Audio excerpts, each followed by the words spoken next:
ఓం పూర్ణః పూర్ణమిదం పూర్ణాత్ పూర్ణముదచ్యతే పూర్ణస్య పూర్ణమాదాయ పూర్ణమేవావశిష్యతే.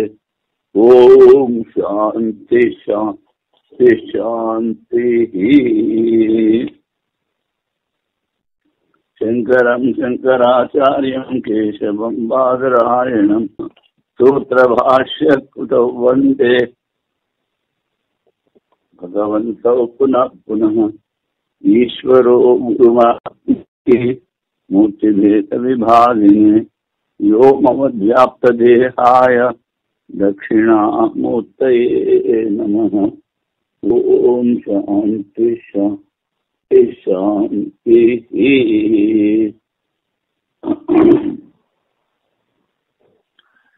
రచనానుపత్యధికరణము. ఓం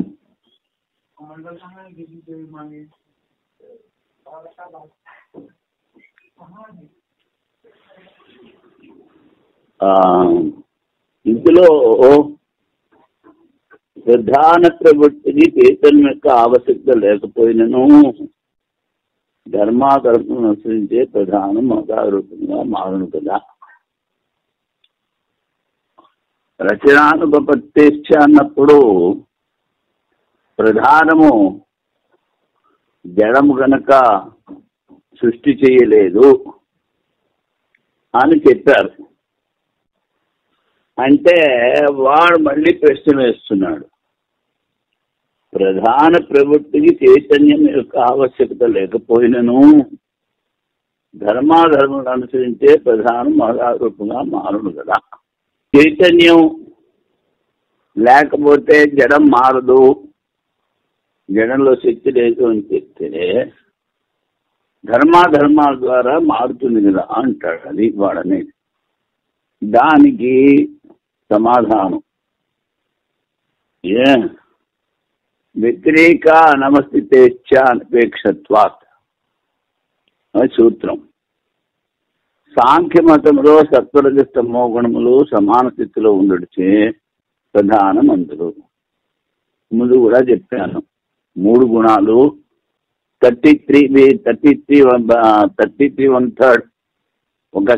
అలా ఉంటాయి, 3 సమానంగా. ఈ గుణముల కన్నా వేరైన కర్మాదులు కానీ ఏ విధమైన సహకారములు కానీ లేకుండా పురుషుడు అసంగుణం చెప్పడం వలనను ప్రవృత్తి నివృత్తులను స్వీకరించుకుండటం వలనను అచేతన ప్రధాన జగత్ కారణం కాదాలదు. ప్రధానంలో ఈ 3 గుణాలే ఉంటాయి, ఇంకే ఉండవు. ఈ గుణముల కన్నా వేరైన కర్మాదులు కర్మలు లేవు, సహకారి కారణం లేదు. పురుషుడు అసంగుడు, పురుషుడేం పట్టించుకోడు కనుక ప్రవృత్తి నివృత్తి 2 కుదరవు. ప్రవృత్తి అంటే ఒక పని మొదలుపెట్టడం, నివృత్తి అంటే పని నుంచి వెనక్కి వచ్చేయడం, 2 కుదరదు. అందుకని ఈ ప్రధానము జగత్కారణము కాదు అని చెప్తారు. సాంఖ్య మతములో ఇప్పుడు సూత్రం యొక్క వివరణ, త్రిగుణముల సమాన రూపమునే ప్రధానం అందరు. వేదాంతులు మాయ అందరు. వాళ్ళు ప్రధానం ఉంటాం, మనం మాయ ఉంటాం. ఈ గుణముల కన్నా వేరుగా ప్రధానంలో ప్రవృత్తి నివృత్తులుగా అన్ని సహకార కారణం లేదు. అందువలన ప్రధానము జగత్ రచనకు ప్రవృత్తి కాజాలదు. గుణాలున్నాయి, ఆ గుణాల కన్నా ఇంకేమీ సహకారి కారణం లేదు. అందుకని ప్రధానము జగత్ సృష్టి చేయలేదు. ప్రధానం కన్నా వేరే పురుషుని స్వీకరించను, ఆ పురుషుడు అసంగుడు, ఉదాసీనుడు. పురుషుడు ప్రకృతి 2 ఒప్పుకుంటారు, కానీ పురుషుడు అసంగుడు, ఉదాసీనుడు, ఏమీ పట్టించుకోడు. అందువల్ల ప్రవృత్తి నివృత్తిలో పురుషుని అపేక్ష లేదు. పురుషుడు ఏమి చేయడు. సర్వజ్ఞుడు, సర్వశక్తిమంతుడు, మహామహాశక్తితో కూడా చైతన్య రూపున ఈశ్వరుని ప్రధానమైన ప్రవృత్తి నిమిత్త కారణము స్వీకరించిన ఏ విధమైన విరోధము ఉండదు. సర్వజ్ఞుడు, సర్వశక్తిమంతుడు, మహామాయా శక్తితో ఉన్నటువంటి ఈశ్వరుడు,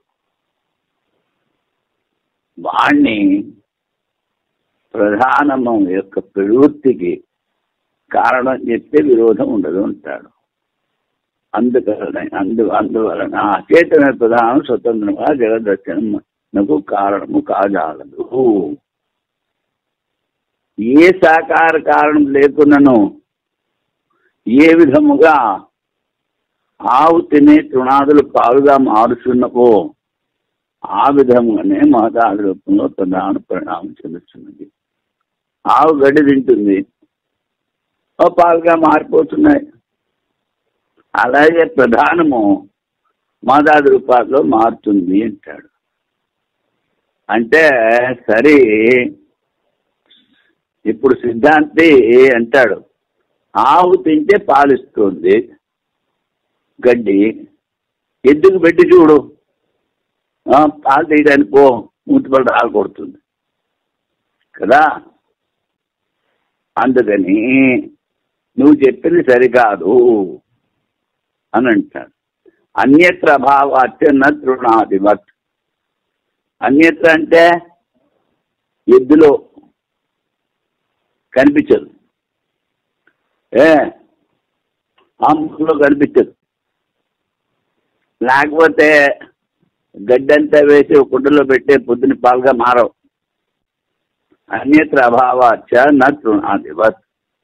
అందుకని గడ్డి పాలుగా మారిపోతుందంటే ఆవు శరీరంలోనే మారుతుంది, ఇంకొకటి మారదు.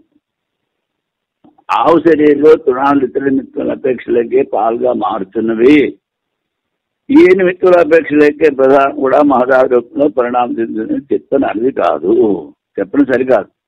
ఆవు కన్నా వేరే ఎద్దు మొదటి వాళ్ళలో పాలుగా మారుడు చూడబట్టలేదు. క్షీరాదులు మారుటకు నిమిత్తము తప్పక కలదు. అది ఆవు శరీరంలో పాలుగా మారడానికి ఇంకో కారణం ఏదో ఉంది, తప్పున్నాను. ఆవు శరీరంలో సూత్రం యొక్క వ్యాఖ్య వివరణ. ఆవు శరీరంలో తృణాలు క్షీరాదుగా మారుతున్నందున దానికి నిమిత్తం లేదని చెప్పలేము. ఆవుగా ఎద్దు శరీరంలో తృణాదులు దుగ్ధాల రూపంగా పరిణామం చెందడం చూడబట్టలేదు. ఆవు ఆరుజంతువుల శరీరం అపేక్షించే తృణాదులు పాలుగా మారుతున్నవి. ఏ అపేక్ష లేకేనని చెప్పజాను. అందువల్ల సర్వజ్ఞుడైన పరమేశ్వరుడు సర్వ పదార్థములను ఆయా కార్యములను ప్రవర్తింపజేస్తున్నాడు. ఈ కార్యాలు ఎన్ని జరుగుతున్నాయి, ఏదే పరిణామాన్ని చూస్తున్నామో అవన్నీ కూడా పరమేశ్వరుడే చేస్తున్నాడు అంటాడు. ఆ తృణాదుల ఎద్దు శరీరంలో పాలుగా మార్పు ప్రసంగం వచ్చును. పరమేశ్వరుడు చేయలేదు అంటే ఎద్దు కూడా పాలవడం మొదలుపెట్టేస్తుంది. తృణాల దృష్టాంతం ప్రధాన మహతారూపంగా స్వాభావికంగానే పరిణామం చెందుతున్నది అని చెప్పజాలము. అది సరే, ఒకవేళ ప్రధానం స్వాభావికంగానే పరిణామం చెందుతున్న దోషము గలదు. దానంతా అదే మారుతుంది అని చెప్పిన దోషం ఉంది అంటాడు సిద్ధాంతి. దానికి అభ్యుదమే వ్యర్థాభావాన్. అలాగ నువ్వు స్వీకరించిన అంటే ప్రధానము స్వాభావికంగానే మారుతోంది అని చెప్పిన అతి అర్థాభావాత్ ఏ ప్రయోజనం లేదంటాడు. అర్థం అంటే ప్రయోజనం. ప్రధానం స్వయంగానే సృష్టికి ప్రవృత్తిని స్వీకరించను ఏ ప్రయోజనమో లేనందున దోషము అలాగనే ఉండును. ఇది సూత్రార్థం. ఇప్పుడు సూత్ర వివరణ. ప్రధానము బాహ్య వస్తువును అపేక్షించే స్వయంగా ప్రవృత్తమవుతున్నదను పురుషుని ఏ ప్రయోజనము సిద్ధించరాదు. ప్రధానము బయట ఉన్న వస్తువులను ఏది సహకారం తీసుకోకుండా స్వయంగా స్వాభావికంగా మారుతోంది అంటే అప్పుడు పురుషునికి ఏ ప్రయోజనము సిద్ధించజాలదు అంటే మాకు అది స్వీకారమే అని చెప్పజాలదు. పురుషుడికి ఏం ప్రయోజనం లేదని చెప్తే వాళ్ళది సరికాదంటారు. అచేతన ప్రధాన పురుషుని యొక్క భోగమునకు మోక్షమునకు మహదారూపంలో పరిణామం చెందుతుందని మీ సిద్ధాంతము. అచేతనమైన ప్రధానం అసంగుడైన పురుషుడికి భోగము మోక్షము ఇస్తోందని వాళ్ళ సిద్ధాంతం. బతాం కనుక ఆ పురుషుడి ప్రయోజనాభావము మాకు అభిష్టమైన మీ సిద్ధాంతం విరోధము. సాకార కారణమైతే ప్రధాన ప్రవృత్తి ఎందు పురుషుని భోగమోక్షం ప్రయోజనం ఎవరైనా అది సరికాదు. ప్రధాన ప్రవృత్తిలో పురుషుడికి భోగం మోక్షం ఉందంటావు అది సరికాదు. ప్రధాన ప్రవృత్తికి పురుషుని ప్రయోజనం నిమిత్తమని స్పష్టంగా చెప్పజాలం. ప్రధానము కార్యం చేస్తుంది, సృష్టి చేస్తుంది. దాని ప్రయోజనం పురుషుడికి భోగమో మోక్షమో అని చెప్పలేము. ఎందుకు? నీ సాంఖ్య శాస్త్రంలో పురుషుడు అసంగుడు, నిర్వికారుడు అసంగుడు. ఆ పురుషుని భోగ ప్రధాన ప్రవృత్తికి నిమిత్తమైన పురుషుడు మోక్షం నుండి వంచితుడెవను. అసంగుడు నిర్వికారుడు పురుషుడు అంటే ఏంటి? ఈ అసంగత్వము నిర్వికారత్వము ఆత్మలో మొదటి నుంచి ఉంది. అదే మోక్ష స్వరూపం. ఇప్పుడు నువ్వు మళ్ళీ మోక్ష స్వరూపంలో ఉన్న పురుషుడికి మళ్ళీ ఏమన్నా చెయ్యాలి అన్నావంటే మోక్షము నుండి పురుషుడు వంచితుడవును. మారకుండా ఉన్నదాన్ని మారాలని చేస్తే మొదటికే మోసం వస్తుంది. అసంగుడైన పురుషుని మోక్షము ప్రధాన పూర్వమైనదని చెప్పిన మోక్షం ముందే ఉంది అని చెప్పామనుకో, మోక్షం ఉండే ప్రధాన అనర్థకము. వాడికి అసంగుడు మోక్షం ఉంది, మళ్ళీ వాడికి మోక్షం ఇస్తానంటావేంటి? అప్పుడు ప్రధాన ప్రవృత్తి అనర్థకం. భోగమోక్షములను ఉభయ ప్రయోజనములే ప్రధాన ప్రవృత్తిన సరి భోగము మోక్షము అవి రెండో పురుషుడికి ఇవ్వాలని చెప్తే మోక్షాభావం అటులోనే ఉండదు. వాడు భోగం అనుభవించాలనుకుంటే మరి మోక్షం ఎక్కడి నుంచి వస్తుంది వాడికి? అందుకని ప్రధానం అచేతం. పురుషుడు నిర్మలుడు, అవయవరహితుడు. నిర్మలుడు అవయవరహితుడు పురుషునికి ఏ ప్రయోజనంగా ప్రధాన ప్రవృత్తిని ఉండను. నిర్మలుడు తర్వాత నిరవయవుడు.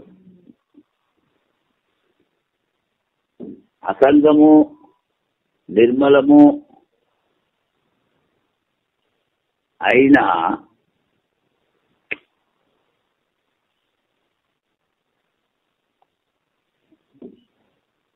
అసంగము నిర్మలము అయినా పురుషుడికి ప్రయోజనం ఏముంది? మళ్ళీ అవయవులే ఉంటావు పురుషుడికి అంటే వాడు మోక్షస్థితిలో ముందే ఉన్నాడు కనుక ప్రయోజనం లేదు. మోక్షం ఉన్నవాడికి మోక్షం కూడా ఏమిటి? అందుకని ఎలా చూసినా పురుషుడి కొరకు ప్రధాన ప్రవృత్తి అన్నది కుదరదు. ఇప్పుడు సాంఘికార్యం గురించి చెప్తున్నాను. పురుషస్య రక్షణార్థం కైవల్యార్థం తథా ప్రధానస్య పంగంధవదుభయోరపి సంయోగ సత్కృత సర్గ. పురుషుడి గురించి పురుషుడికి మోక్షం ప్రధానం ఇస్తుంది. ఎలాగా? పంగొంద న్యాయం. ఒకడికి కాళ్ళు లేవు, రెండో వాడికి కళ్ళు లేవు. ఈ కాళ్ళు లేనివాడు కళ్ళు లేనివాడు భుజాల మీద కూర్చున్నాడు. వాడు చెప్తూ ఉంటాడు, వీడు నడుస్తూ ఉంటాడు. ఉభయోరపి సంయోగ తత్కృత సర్గ. అలాగా పంగొంద న్యాయం ద్వారా పురుషుడు ప్రధానము రెండూ కలిసి సృష్టి చేస్తున్నాయి అని మా సిద్ధాంతం. పురుషుడికి మోక్షం కొరకు ప్రధానం తన శక్తిని పురుషుడికి చూపించడకు ఈ రెండింటికి సంయోగము గుడ్డివాని భుజములపై కుంటివాడు కూర్చొని త్రోవ చూపుట వంటిది. గుడ్డివాడు కుంటివాని సంయోగం అంటే ప్రధాన పురుష సంయోగం వలన మహదాది రూపమైన జగత్ సృష్టింపబడుతున్నది. సంయోగం ప్రయోజనము దర్శనము మోక్షము. పురుషుడు ప్రధానము సంయోగం అయింది. ఇక్కడ వాళ్ళు చెప్పేది వాస్తవిక జ్ఞానం వల్ల పురుష ప్రధానములు వాస్తవిక జ్ఞానం వలన పురుషుడికి మోక్షం వచ్చును. ఈ జ్ఞానము ప్రధాన పరిణామముగాన పురుషుడు ప్రధాన సంయోగము కోరును. ఇప్పుడు పురుషుడికి జ్ఞానం కావాలి, అది మోక్షం అన్నాము. ఈ జ్ఞానము ప్రధాన పరిణామం. ప్రధానం పురుషుడికి మోక్షం ఇస్తుందని చెప్పు. అంటే పురుషుడు మోక్షానికి ప్రధానం యొక్క సంయోగం కోరుతాడు. ప్రధానం తన విశ్వసృజన శక్తికి చైతన్య పురుషుని చూపించవాలని పురుష సంయోగం కోరును. నువ్వు పంగొంద న్యాయము అంటే ఈ ప్రధానము సృష్టి చేయడానికి పురుషుడి సంయోగం కూడా కోరుతుంది. ఈ రెండింటి సంయోగము సర్గాలకు నిమిత్తము. ఇది సాంఖ్యకారం. పంగొంద న్యాయం ద్వారా పురుషుడు స్వయంగా ప్రవర్తించకపోయినను ప్రధానులు ప్రవృత్తికి ప్రవర్తన కదా. పురుషుడు స్వయంగా ప్రవృత్తి కావట్లేదు. వాడు గుడ్డివాడి భుజాల మీద కూర్చున్నాడు. కానీ గుడ్డివాడి ప్రవృత్తికి వాడు ప్రవర్తకుడయ్యాడు. ప్రధాన ప్రవృత్తి ప్రవర్తకుడవును. ఇప్పుడు ఈ సంశయానికి ముందు సూత్రం చెప్తున్నారు. పురుషాత్మది చేత్ తథాపి. పురుషుడు అశ్వము అంటే అయస్కాంతమని. అలాగని ఇప్పుడు వాడు సమాధానం చెప్తున్నాడు అన్నమాట. కుంటివాడు స్వయంగా నడుపుజాలడు. గమన శక్తి కలిగిన గుడ్డివాని భుజములపై ఎక్కి గమ్యము చేరగలడు. అయస్కాంతమని తన సామీప్యం మాత్రమే ఇనుమునందు ప్రవృత్తి కలుగజేయదు. పురుషుడు ప్రధానమునకు ప్రవర్తకుడైనా ప్రధానముందు స్వతంత్రత ఉండదు. మరియు పురుషుని అసంగత హాని కలదు. ఈ దోషములు సాంఖ్యులు తొలగింపజాలదు. అయస్కాంతముని దగ్గరగా ఉంటే దాని దగ్గర ఇంత ముగ్గులు ఇటు తిరుగుతూ ఉంటాయి. అలాగే పురుషుడు ప్రధానంలో ప్రవర్తనకి కారణం. అంటే ప్రధానంలో స్వతంత్రత లేదు. మరి పురుషుడు అసంగం అన్నావు, మళ్ళీ ప్రధానాన్ని ప్రవృత్తి చేస్తున్నాడు అంటావు. కనుక ఈ దోషాలు సాంఖ్యులు తొలగించలేరు. ప్రవృత్తి శూన్యము. దర్శన శక్తి కలిగిన వాడిని కుంటివాడందరు. దర్శన శక్తి లేక ప్రవృత్తి శక్తి కలిగిన వాడిని గుడ్డివాడందరు. గుడ్డివాని బదులుపై కుంటివాడు కూర్చొని తనలో ప్రవృత్తి లేకపోయినాను, అందునింటి ప్రవృత్తి లేకపోయినాను, తన సంపర్కం మాత్రంతో ఇరుమంది ప్రవృత్తి కలిగే అయస్కాంతములే పురుషుడు తన ఎందు ప్రవృత్తి లేకపోయినను ప్రధానము ప్రవర్తకు ఏడ కాజాలడు. అయస్కాంతమణిలాగా పురుషుడు ప్రధానానికి ప్రవృత్తి కలగజేస్తాడు అంటాడు పూర్వాన్ని సాంఖ్యుడు. అలా ప్రశ్న చేయడం సరికాదు అంటాడు. ప్రధానం పురుషుని ద్వారా ప్రేరింపబడుచున్నదైనా మీ సిద్ధాంతం విరోధం వచ్చును. ప్రధానము పురుషుని ద్వారా ప్రేరేపింపబడుచున్నది. పురుషుడు అసంగం అంటావు, మళ్ళీ పురుషుడు ప్రధానాన్ని ప్రేరేపిస్తుందంటావు. కనుక మీ సిద్ధాంతాన్ని విరోధం అవుతుంది. ప్రధాన ప్రవృత్తికి పురుషుని అపేక్ష లేదని స్వీకరించి ప్రధానం స్వతంత్రం అంటున్నావు. ప్రధాన ప్రవృత్తి పురుషుడు సహకరించిన ఒప్పుకొనినా పురుషుని ఎందుకు కూటస్థము దాసీనత్వము హాని కలుగును. నువ్వు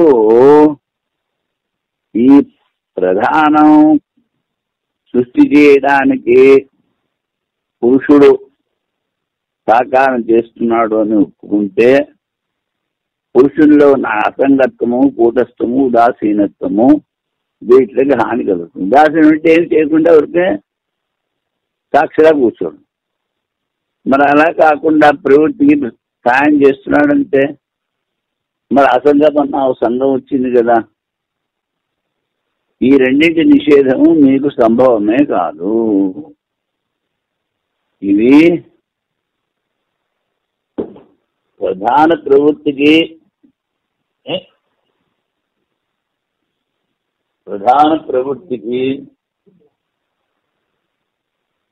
పురుషుడు సహాయపడుతున్నాడు అన్నది ఒకటి. పురుషుల్లో అసంగము ఇలాంటి ఉదాసీనత్వం అన్నిటికీ నువ్వు సమాధానం చెప్పలేవు. ఈ రెంటి కన్నా భిన్నమై ఈ రెండింటికి సంబంధం కలిగే వారు ఎవరు కానవసరం లేదు. ప్రధానము పురుషుడు ఈ రెండింటికై ఇంకోడెవడో ఉండి ఈ రెండింటిని మళ్ళీ ప్రేరేపిస్తున్నాడని చెప్పడానికి మూడో వస్తువు నీ దగ్గర లేదు. సంబంధం వేరే స్వభావమైన పురుషునికి ముక్తి దొరకదు. సరే, ప్రధానము పురుషుడికి సంబంధం ఉంది అన్నావు. సంబంధం ఉంటే ఈ పురుషుడికి ముక్తి రాదు. అందుకని మరి పరమాత్మ యొక్క మా యొక్క ప్రవర్తనను స్వీకరించడం ఈ దోషం మీకు వేదాంతులు కూడా వచ్చునండి. నా సరికాదు. మరి మాయ ప్రవృత్తి చేస్తున్నాడు మీ ఈశ్వరుడు, మరి మీలో కూడా ఈ దోషం వస్తుంది కదా. పరమాత్మ స్వయంగా పారమార్థిగా ఉదాసీనుడు, వ్యవహారంగా వ్యాపారము మాయ ప్రవర్తకత్వము స్వీకరించిన భ్రాంతి వలన కలుగు వ్యాపారము యథార్థ రూపమునకు హాని చేయచాలవు. ఎంత భ్రాంతి కల్పితము ద్వారా కలిగిన వ్యవహారము అది పారమార్థిక అసంగతని ముట్టుకోలేదు. కల్పింపబడిన పాము తాను నేను చేయదు. అది అందుకని మాకు ఏ దోషము లేదు, మేము కల్పితం అంటాం. వాళ్ళు ఏమిటంటారు? సృష్టి సత్యం అంటారు. దాంతో గొడవ. సృష్టి సత్యము అనేటప్పటికీ గొడవ వస్తుంది. మనం కల్పితం అంటాం. దేనివల్ల? అజ్ఞానం వల్ల, మాయ వల్ల. వాడేమిటాడు? ఈ మాయ సృష్టి చేస్తుంది అంటాడు. ఆ సృష్టి సత్యము అంటాడు. దాంతో గొడవ వస్తుంది. అందుకని ఈ సాంఖ్యవాదుల్లో ఇంకో దోషం కూడా ఉంది. అంగిత్వానుపత్తేశ్చ, నువ్వు 3 భాగాలు ఒప్పుకున్నావు ప్రధానంలో. ఒకటి సత్వము, ఇంకోటి రజస్సు, ఇంకోటి తమస్సు అన్నావు. సృష్టి చెయ్యాలి అంటే అందులో మార్పు రావాలి. రజస్సు ఎక్కువైంది అనుకో, తమస్సు సత్వం తక్కువైపోతుంది. ఇలాంటి గొడవలు వస్తాయి. అప్పుడు నీ సిద్ధాంతం భంగం అవుతుంది. ఒకదానితో వేరొక దాని సంబంధం లేని త్రికముల యొక్క సామ్యావస్థను ప్రధానం. 3 వేరు, ఒకదానితో సంబంధం లేదు. ఈ సమాన అవస్థ నాశనము లేక అంగిభావము కలగదు. అంగం అంటే ఒకటి ప్రధానం. అంగి అంటే ప్రధానం, అంగం అంటే అవయవం చిన్నది. అంటే ఒక పని చేయాలంటే ఒక గుణం పెరగాలి, సంహారం చేయాలి, తమస్సు పెరిగిపోతుంది, మిగిలినడు తక్కువైపోతాయి. నువ్వు అంటావు ఒకదానికి సంబంధం లేదని. కనుక 3 గుణముల యొక్క సమానావస్థను సాంఖ్య ప్రధానం ఉండదు. ఒకటి ప్రధానం, మిగిలిన 2 గౌణములు. అంగాంగి భావం వైశ్యము కలగనంత వరకు విషమత రావాలి. అంగాంగి భావం మహదాది రూపంలో ప్రధాన పరిణామం కలగదు. ప్రయోజనం ఏది కానవచ్చుడు లేదు. సరి 3 ఒకటేలాగా ఉన్నాయి, అందులో మార్పు తెచ్చేది ఏది అది తెలియట్లేదు. సామ్యావస్థ నుండి ప్రత్యుత రూపమైన ఉన్నాది భావము కలుగునంత వరకు అంగాంగి భావం, అంగాంగి భావం లేక ప్రధానంలో మహదాది కార్యరూపం సృష్టి సంభవము కాదు. ఆ సత్వరజస్తమ గుణాల్లో ఎక్కువ తక్కువ రావాలి. ఒకటి ముఖ్యం కావాలి, మిగిలిన గౌణం కావాలి. అప్పుడే సృష్టి అవుతుంది. అది కలగనంత వరకు ప్రధానంలో సృష్టి సంభవం కాదు. 3 గుణములు పరస్పరము నిరపేక్ష స్వభావం కలిగినవి. ఒకదానికి సంబంధం లేదు. సామ్యావస్థ నుండి ప్రత్యుతి జరగదు. ఈ ప్రకారము అసిద్ధి దోషములు చూపించి, ఇది అసిద్ధి, గుణములను పరస్పరము సాపేక్షముగా చెప్పినను. సరి నిరపేక్ష లేకుండా ఉంటే గుణాల్లో సృష్టి కాదు. సరే గుణాలు సాపేక్ష ఉందాయి అని అనుకుందాం. తుష్యతి దుర్జన న్యాయము ఉంటారు. సరే ఏదో ఒప్పుకుందాం. పిల్లవాడు మిఠాయి తినకూడదు, కానీ వాడు రోజల్లా తల్లిని బట్టి వేధిస్తూ ఉంటాడు. సరే చావరాని ఓ మిఠాయి పడేస్తుంది. ఆఖరికి వాడు బాధపడలేక. దాన్ని ఏమిటంటారు? తుష్యతి దుర్జన న్యాయము. సరే నువ్వు చెప్పింది కాబట్టి సరే ఒప్పుకుంటానులే, మారుతుంది అని. అయినా దోషం ఉంటే అంటాడు. అది అన్యథా మీతో జ్ఞశక్తి యోగా. గుణాలు ఒకదాని ఒక అపేక్ష ఉండి సృష్టి చేస్తోంది అంటే ఆ గుణాలు జడము, అవి చైతన్యం కాదు. మరి చైతన్యం లేకుండా ఎలా సృష్టి చేస్తుంది? అది జ్ఞాశక్తి యోగా. ఇప్పుడు సూత్రార్థం. సాంఖ్యవాదులు చెప్పినగా మేము పరస్పరము అనపేక్షిత గుణములను అనుమానం గావించట్లేదు, కానీ ప్రకారాంతంగా పరస్పర ఆపేక్ష గుణములను అనుమానం గావించున్నాము. ఒకదాని ఒకటి అపేక్ష ఉందంటున్నాము. అలా చెప్పినా ముందు దోషాలు ఉండని కేట. గుణములను జ్ఞశక్తి అభావం. గుణములు జడాలు, వాటల్లో చైతన్య శక్తి ఎక్కడి నుంచి వస్తుంది? వాటంతటవే సామ్యావస్థ నుండి శుద్ధి కాలేవు. అప్పుడు వాటిలో అంగాంగి భావం లేదు, కనుక కార్య ఉత్పత్తి కాగలదు. పూర్వోక్త దోషము అలాగే ఉంటుంది. ఇంతవరకు సూత్రార్థం. ఇప్పుడు సూత్ర వివరణ. గుణములందు పరస్పర నిరపేక్షత్వము మరియు కూటస్థము అనుమానం గావించడం లేదు అని అంటాడు. అట్లా అనుమానం గావించడం ప్రయోజనం లేదు. సత్వాది గుణములు నిర్వికారములు కావు. కానీ ఎట్టి స్వభావం కలిగిన సృష్టి వీలగును అట్టు గుణములు ఉండడనియో వాని వృత్తులు చంచలమనియో సాంఖ్యులు అంగీకరించరు. ఈ గుణాల వృత్తులు చంచలము అంటాడు. సామ్యావస్థలో వైషమ్య ప్రాప్తికి యోగ్యమైన గుణములు వారు ప్రధానముగా చెప్పుతున్నారు. ఈ మూడు ఒకలాగున్నా సృష్టి చెయ్యాలి అంటే వాటిలో మార్పు వస్తుంది అంటాడు. ఇలా చెప్తే మా ప్రధానంలో దోషం ఉండదు అంటాడు. అడో చెప్పుడు కూడా సరికాదు. గుణములంటూ జ్ఞానశక్తి లేదు. జ్ఞానశక్తి అభావంలో సృష్టి రచన జరగదు. జడము ప్రధానంలో జ్ఞానశక్తి వారు ఒప్పుకునినా వారు ప్రతివాదగా నిలవరు. ప్రధానంలో జ్ఞానశక్తి ఉంది అనుకున్నాం, అప్పుడు అది చైతన్యం అయిపోయింది, నువ్వు జడం అంటావు.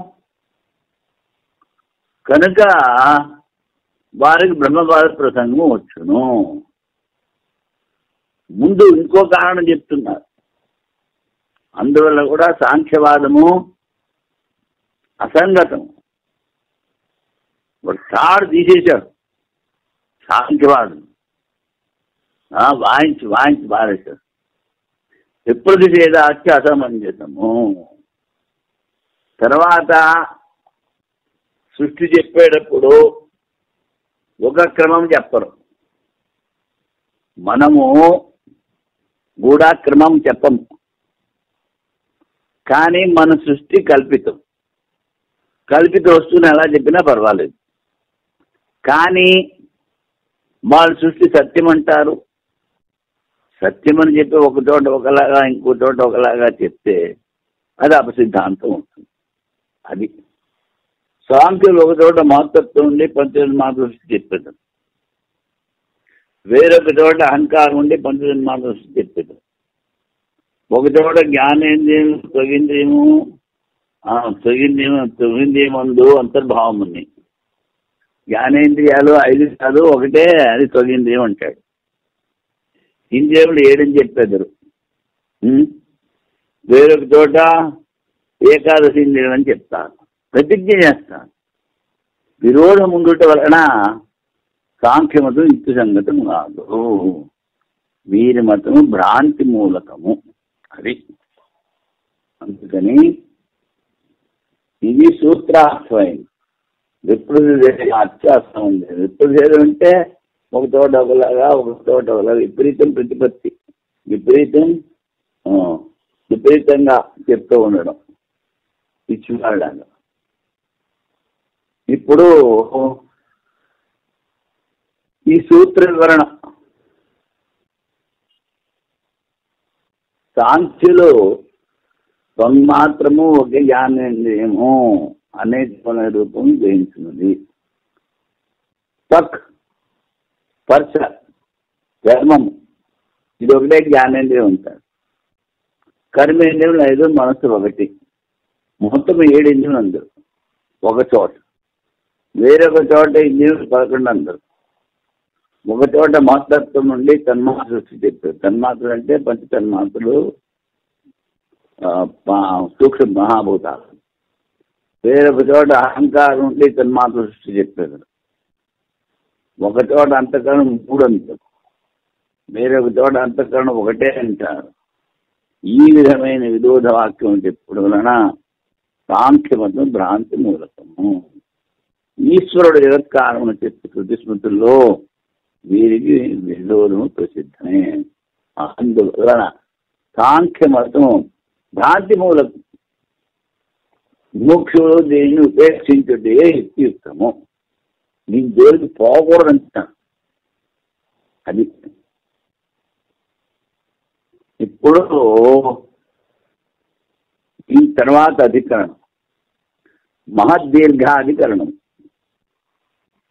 మహత్ అంటే పరిణామం పెద్దది, దీర్ఘం అంటే పొడుగు ఎక్కువగా ఉన్నది. అది చెప్తారు ఇక్కడ. చైతన్యత్వాది బ్రహ్మగుణములు ప్రపంచంలో చూడబడటం లేదు. ప్రధానములే బ్రహ్మము కూడా జగత్ ఉపాదాన కారణం కాజాలదు. బ్రహ్మ చైతన్యం, ఈ చైతన్య ధర్మము జగత్తులో చూడబడలేదు. అంటే ఈ విధంగా వాడు వేస్తే దృష్టాంత సంగతి అయింది. సంగతి విషయము చైతన్య బ్రహ్మ నుండి జగత్ సృష్టి చెప్పిన సమానమైన విరోధము, సమయానికి విరోధం వస్తుందంట. సంశయం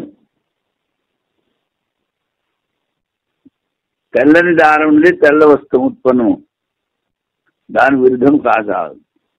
చైతన్య బ్రహ్మము జగత్ కారణమైన జగత్తులో కూడా చైతన్యమే చూడబడవలేను. జడ జగత్తునకు చైతన్య బ్రహ్మము కారణం కాదు. ఈ తర్కం ద్వారా సమన్వయకు విరోధం కలదా లేదా, అది సంశయం. పూర్వపక్షం తెల్లని ద్వారం ద్వారా తెల్లని వస్తువుని ఉత్పన్నమము, కారణము కన్నా భిన్న ప్రకారణ కార్యము ఉత్పన్నముటిలో దృష్టాంతము చూడబడరు లేదు. కారణము కన్నా భిన్న ప్రకారం చూడబడటం లేదంటాడు. అలా చూస్తున్నాం గనక చైతన్యం నుంచి జడం వచ్చింది కనుక సమన్వయానికి విరోధము అంటాడు. మన వేపురం చెప్తారు, వంకలేనమ్మ డొంక పట్టుకు ఏడ్చింది. అలాగే ఏదో చెప్పాలి కదా, మా సరైన సరి కాదంటావు, నీది సరికాదు అని ఏదో వంక. సిద్ధాంతం నిరవయమై పారిమాండల్య ప్రమాణముల ప్రమాణం దుణుకు జనిస్తున్నది. ఇప్పుడు ఇది నైయాయికులు మతం కదా. అణువు ముందు చెప్పాం, 2 అణువులు దినుకు అవుతాయి, 3 దినుకాలు ఒక త్రిశ్రేణి అవుతుంది. అణువు కనిపించదు, త్రిశ్రేణి కనిపిస్తుంది. అణువు యొక్క పరిమాణం ఎంత అని అడిగితే పారిమాండల్యము అంటాడు. పారిమాండల్యం అనగా పొడవు కానీ వెడల్పు కానీ లేకపోతే ప్రదేశం మాత్రం ఆక్రమించింట సూక్ష్మము అని భావం ఉంటుంది పారిమాండల్యం. అది వాడి డెఫినేషను. ప్రమాణం గల ప్రమాణముల నుండి ద్విణుకు జనించున్నది. ద్విణుకు నందు ఆ నిరత్వం కానీ పారిమాండల్య ప్రమాణం కానీ లేదు. ద్విణుకంలో వాళ్ళు చెప్పిన కారణంలో ఉన్న గుణాలు కార్యాల్లో రావాలి అన్నావు. నీ కారణం చైతన్యము జగత్తులో కనిపించట్లేదు. సరే, నువ్వేంటున్నావు? పరమాణువులు పారిమాండల్యము, అది జడులో కనిపించట్లేదు. నిరవయవత్వము అన్నావు, అది కనిపించట్లేదు. ఈ పరిమాణములు జనుకు నుండి జనించిన తెణుకాదులో దీర్ఘ పరిణామం స్థూల పరిమాణము కలువు. 3 ద్వణికాలు, ద్వణుకో కనిపించదు కానీ 3 ద్వణికాలు ఒకటైతే ఒక త్రిశ్రేణి అవుతుంది, అది కనిపిస్తుంది. అందులో ఏమిటంటాడు? దీర్ఘ పరిణామము స్థూల పరిణామము కలవు. అనుపరిణామంలో లేవు. ఇక్కడ కార్యకారణ పరిణామములో సమాన పరిమాణ రూపం ధర్మం లేదు.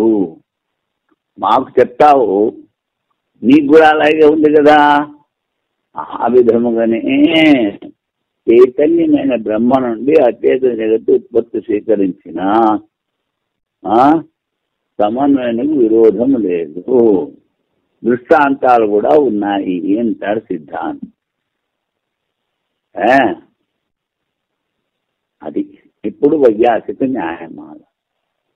నాస్తి కారణాద దృష్టాంత కింవా అస్తి అసదృశోద్భవే. నాస్తి శుక్లపడ శుక్లాంతనోరేహి జాయతే. शुक्लात् तंतोरेव हि जायते. अणु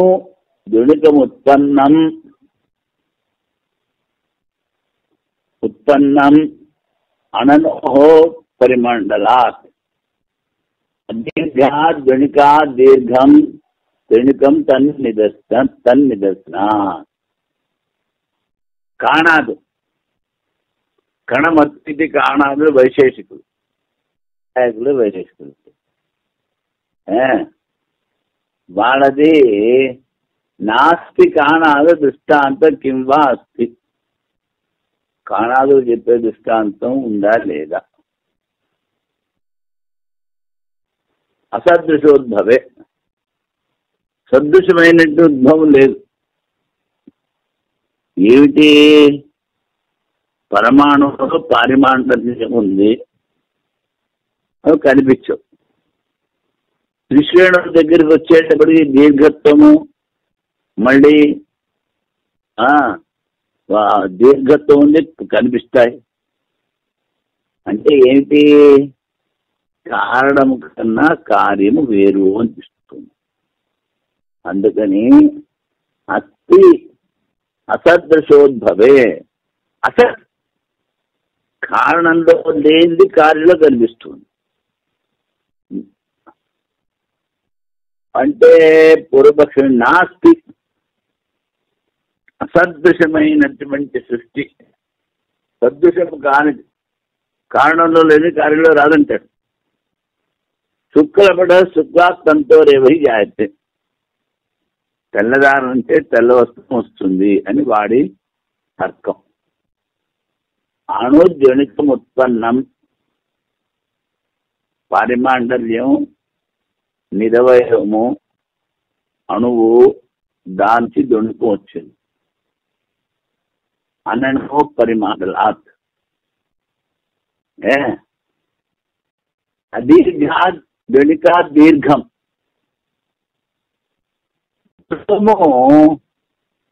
దాంట్లో దీర్ఘత్వము, వ్యాపకత్వము ఇలాంటి దుశ్యత్వము లేవు. దీర్ఘం త్రణకం, అందులో దీర్ఘం అంటే కనిపిస్తుంది, పొడవుగా ఉన్నది, అది త్రణకం కనిపిస్తుంది. అంటే ఏమిటి? నువ్వు అసదృశం లేదు అన్నావు, సదృశము అన్నావు. తెల్ల దారానికి తెల్ల వస్త్రము అని చెప్పావు. ఈ మొత్తంలోనే అణువుల్లోనే ఉన్నటువంటి దీర్ఘత్వం మొత్తం ఇవి రెండు త్రిశ్రేణుల్లో కనిపిస్తున్నాయి. అంటే ఏంటి? కారణం కన్నా కార్యం భిన్నమైంది. కారణంలో ఉన్న గుణాలు కార్యంలో రాలేదు. మాకు చెప్తావు ఏంటి? కారణం ఎలా ఉంటే కార్యం అలాగే ఉండాలని. నీకెక్కడుంది అది? కారణాత్మకములో సాదృశ్యం లేని ఉత్పత్తిలో సిద్ధమైన దృష్టాంతం కలవా లేవా? లేవంటాడు. సాదృశ్యం లేని ఉత్పత్తి ఇంద్రగణంగా తెల్ల వస్తువు తెల్లని దారం నుండి ఉత్పన్నమని పూర్వపక్ష సిద్ధాంతం. పూర్వపక్ష సిద్ధాంత సమాధానం. పారిమాండల్య పరిమాణం గల అంటే అనుపరిమాణం, సూక్ష్మ పరిమాణం గల పరమాణువుల నుండి అనుపరిమాణంలో జనుకము ఉత్పన్నము అవుతుంది. అనుపరిమాణముల వెనుక నుండి మహత్పరిమాణముల వెనుక ఉత్పన్నం అవుతున్నది. కనుక కాణాదమతులో సదృశ్యమైన ఉత్పత్తి దృష్టాంతములు గలవు.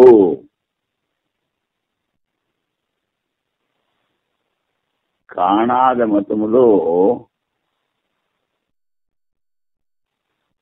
తన్నిదర్శనం ఉత్పన్నం అనుపరిమాండలాత్ అదీర్ఘాదీర్ఘం తనికం తన్నిదర్శనం. అచ్చా, అంటే అసదృశ్యమైనటువంటి సృష్టికి కాణాదుల మతంలో దృష్టాంతాలు ఉన్నాయి అని. ఇప్పుడు వైయాసిక న్యాయమాలకి అనువాదం అయిన తర్వాత భారతదేశంలో వారి వ్యాఖ్య చైతన్య బంధం నుండి విలక్షణ అచేతన జగత్తు ఉత్పన్నం అవుతున్నదని పూర్వపాదంలో చెప్పింది. సాంఖ్యులకు జడముకు పేట నుండి చైతన్యములు తేళ్లు ఉత్పన్నం అవుతుందని చెప్పింది. ఆ దృష్టాంతం ద్వారానే సాంఖ్యులు చేసిన ఆక్షేపం పరిహారమైనను. దృష్టాంతం చెప్పాం, బతికున్న పురుషుడి నుంచి వెంట్రుకలు గోళ్ళు, తల మీద వెంట్రుకలు, జడము. గోళ్ళు కత్తిరించినా వెంట్రుకలు కట్టించినా ఎవడు ఏడవడు, జడం. చైతన్యం నుంచి జడం ఉత్పన్నమైంది. అలాగే జడ నుంచి చైతన్యం ఉత్పన్నమైంది. పేడ నుంచి తేళ్లు వస్తాయి. పేడ పెరుగు కలిపి పెట్టేస్తే కొద్ది తేళ్లు వస్తాయి. ఈ దృష్టాంతాల ద్వారా సాంఖ్యులు చెప్పినటువంటి ప్రశ్నకి ఉత్తరం అయిపోయింది. అయినా స్వపక్ష సాధన కొరకు, అంటే మన పక్షాన్ని ఇంకా పుష్టి చేసుకోవాలి. అందుకని పరపక్ష దూషణ, మేము చెప్పిందే సరి, నువ్వు చెప్పింది సరి కాదు. ఇది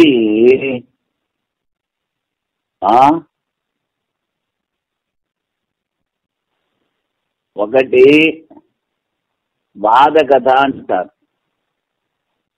ఇంకోటి జల్ప కథ అంటారు, ఇంకోటి వితండవాదము అంటారు. వాద కథ అంటే గురువుగారి దగ్గరికి వెళ్ళి శిష్యుడు అడుగుతాడు, ఆ శిష్యుడు అడిగింది గురువుగారు చెప్తారు, ఉపనిషత్తులో ఉన్నది. కానీ జల్పము అంటే పరపక్షాన్ని ఖండించి మన పక్షం సరి అని చెప్పి విజయం ప్రాప్తి కావాలి అనే ఉద్దేశంతో చేసేటువంటి చర్చ. ఇప్పుడు ఇక్కడ అదే జరుగుతోంది. ఏమిటి? స్వపక్ష సాధన కొరకు, పరపక్ష దూషణ కొరకు. దీన్ని ఏంటంటారు? వితండం అంటే నువ్వు చెప్పింది సరికాదు, నేను ఏం చెప్పినా చెప్పుకోని, నువ్వు చెప్పింది సరికాదని ఒకటి ఖండన చేస్తూ ఉండడం. ఖండన సాధ్యము ఇలాంటివి. ఉపనిషత్తుల్లో చెప్పింది గొప్ప కథ, కానీ అదే ఉపనిషత్తులో బృహదారణికల్లో మునికాండంలో 3-4 అధ్యాయాల్లో జల్ప కథ కూడా ఉంది. అంటే పరపక్షాన్ని ఖండన చేసి స్వపక్షాన్ని స్థాపన చేయడం. అలాగా ఇక్కడ జల్పగత పూర్వాధికరణం సాంఖ్యుల మతంలో దోషం చూపింది. వైశేషిక మతం సాంఖ్యుల్లో చూపించారు, ఇప్పుడు వైశేషికులు దూషించున్నారు. వైశేషికంలో ప్రక్రియ బహుళమవుతారు వలన ఆ వాసనతో ఉన్న పురుషుడు ఆ ప్రక్రియ ద్వారా సిద్ధమైన అసమానుత్పత్తికి దృష్టాంతం వదిలి బ్రహ్మవాదం ఆలోచించలేడు. వైశేషికం అవలంబించే పురుషుడు అసమానుత్పత్తి యొక్క దృష్టాంతం వదిలి వాళ్ళు అసమాన ఉత్పత్తి. వాళ్ళ మతాన్ని వదిలిపెట్టి బ్రహ్మవాదాన్ని స్వీకరించలేడు. భిన్నమైన ఉత్పత్తి యొక్క దృష్టాంతము కాణాద మతంలో వృధా లేదా నిత్యాన్ని భావించున్నారు. తెల్లని దారి ఉండి తెల్లని వస్తువు, ఎర్రని వస్తువు రాదు. అందుకని సమమైన ఉత్పత్తి అంటాడు.